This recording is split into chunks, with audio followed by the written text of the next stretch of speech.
प्रिय छात्र छात्राओं, बीएससी पार्ट 3 के तृतीय पेपर की दूसरी यूनिट की समाप्ति के पश्चात मैं आपको कुछ असाइनमेंट आज दूंगा। पहले मैं आपको ये बता दूं कि मैंने 2 असाइनमेंट तैयार किए इस चैप्टर के हिसाब से। असाइनमेंट नंबर फर्स्ट में जो प्रश्न हैं उनके मैंने मार्किंग्स भी आपको कितने नंबरों की वेटेज उसको मिल सकती है एग्ज़ाम में, ये भी कोशिश की है बताने की। जैसे पहला प्रश्न है, अर्ध तरंग दिष्टकारी के उर्मिका गुणांक और दक्षता के व्यंजक प्राप्त करो। तो ये मैंने आपको शुरू में अर्ध तरंग दिष्टकारी और उसके बाद इसमें ये देखिए आप औसत निर्गम बोलते हैं, डीसी मान, एसी मान और कुछ निर्गम बोलता का वर्ग माध्य मूल मान, ये सब बताए थे। उसके हिसाब से दक्षता और प्रतिशत दक्षता क्या होती है, उर्मिका गुणांक कैसे निकालते हैं, उसकी क्या परिभाषा है, ये सब मैंने आपको पहले बताया हुआ है। तो ये आपको इसका जवाब देना है। ये 5 नंबर का सामान्यतः प्रश्न होता है। अगर इसमें वोल्टता नियमन भी पूछा जाए और इसके अतिरिक्त फूरिये प्रसार करके निर्गम वोल्टता का फूरिये प्रसार पूछा जाए तो इस सवाल को 10 नंबर तक पूछा जा सकता है। दूसरा प्रश्न मैंने बनाया कि दिष्टकारी की परिभाषा देकर अर्ध तरंग दिष्टकारी तथा पूर्ण तरंग दिष्टकारी की तुलना के 6 बिंदु लिखिए। ये कई बार पूछा गया क्वेश्चन है। इसमें आपको दिष्टकारी की परिभाषा देनी है कि वह युक्ति जो प्रत्यावर्ती धारा का दिष्ट धारा में परिवर्तन कर दे, और उसके बाद अर्ध तरंग दिष्टकारी में जैसे 1 डायोड इस्तेमाल होता है, पूर्ण तरंग दिष्टकारी में 2 डायोड इस्तेमाल होते हैं, 4 होते हैं।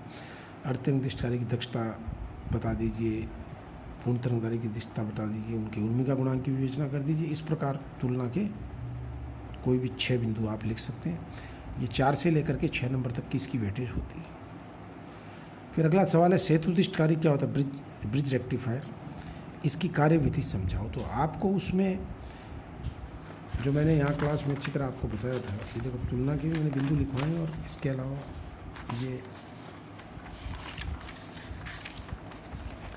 पूर्ण तरंग दिष्टकारी में सेतु दिष्टकारी का ये देखिए मैंने आपको पहले नोट्स भी भेजे हैं आपको और ये मैंने समझाया है।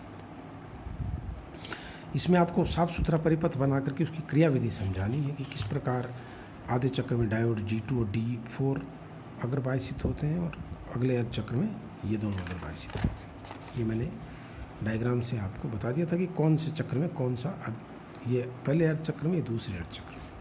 ये पूरी की पूरी बात आपको समझानी है। प्रिय विद्यार्थियों, फिर उसके बाद जो प्रश्न आता है कि पूर्ण तरंग दिष्टकारी के लिए निम्न मान ज्ञात करो, उर्मिका गुणांक, दक्षता, वोल्टता नियमन, ये भी मैंने पहले बताया हुआ है।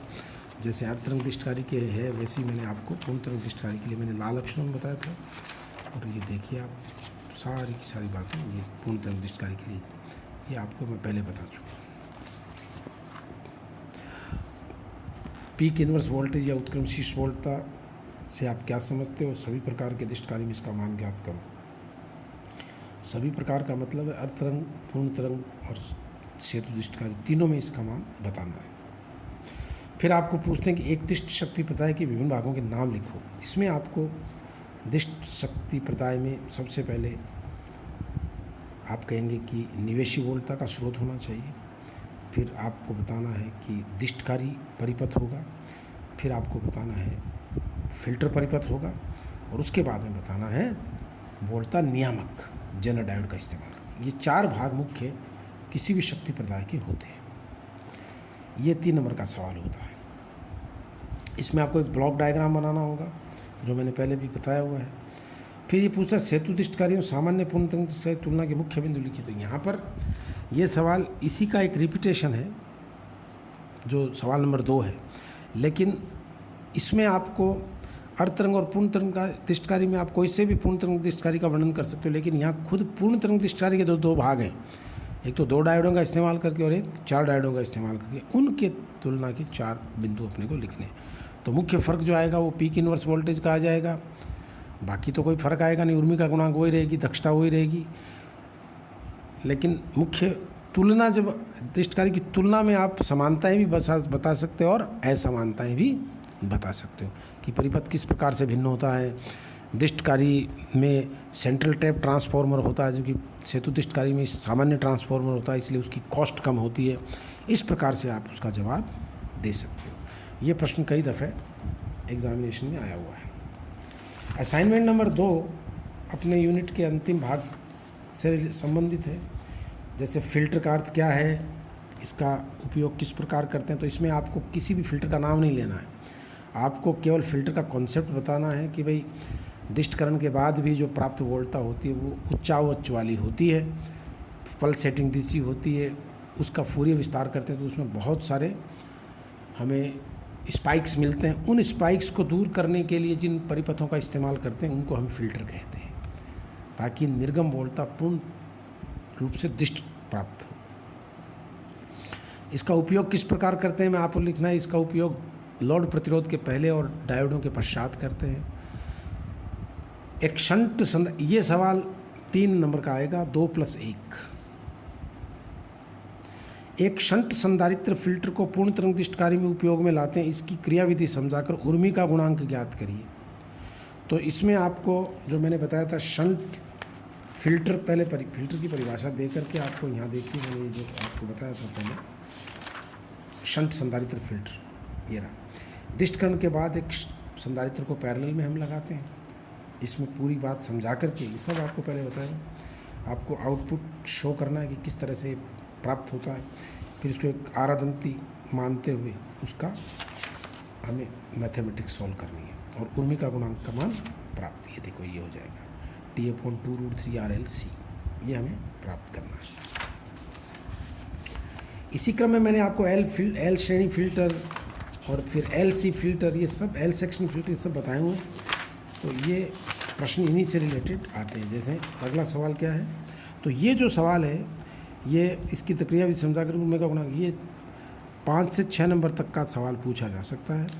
फिर अगला सवाल थोड़ा टेक्निकल है कि एल श्रेणी फिल्टर और एल सेक्शन फिल्टर में क्या फ़र्क है। बच्चों को कईयों को पता नहीं होता।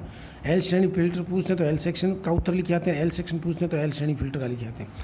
एल श्रेणी फिल्टर का मतलब है केवल प्रेरकत्व से संबंधित फिल्टर, और एल सेक्शन का मतलब है प्रेरकत्व और संधारित्र दोनों का उपयोग हमें करना है।